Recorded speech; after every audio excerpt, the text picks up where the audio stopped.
Quattroporte Gran Turismo, deux noms qui nous ramènent à l'histoire récente de Maserati. Et pourtant, ils nous viennent de bien plus loin, du centenaire du Trident. L'occasion pour Autoworld et la marque de mettre en évidence cette grande aventure automobile. Né sur circuit, Maserati a tout vécu, tout connu, de la course aux grandes GT en passant par la moto.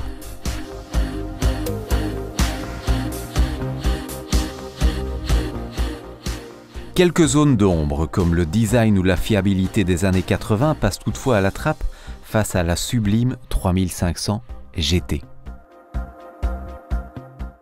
Superbe, puissante et performante, en 1957, elle marquait le retour chez Maserati d'une Gran Turismo à succès, produite en grande série, l'année même où Fangio devenait champion du monde de Formule 1 au volant d'une Maserati 250F.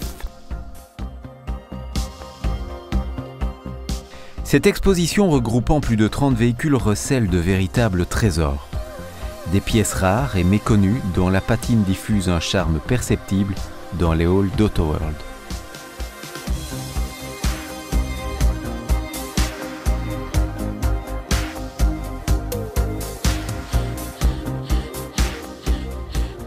Au milieu de ces légendaires GT, on découvre une poignée de voitures de course de toutes époques.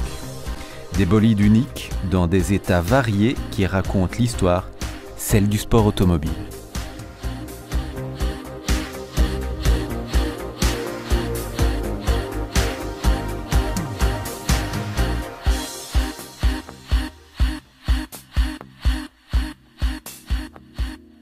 En 1960 et 1970, Maserati connaît des années très prolixes.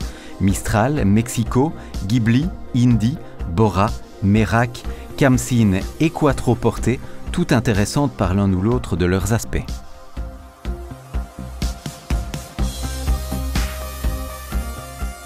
Nous clôturons cette courte visite virtuelle avec cette splendide A6 G coupé de 1950.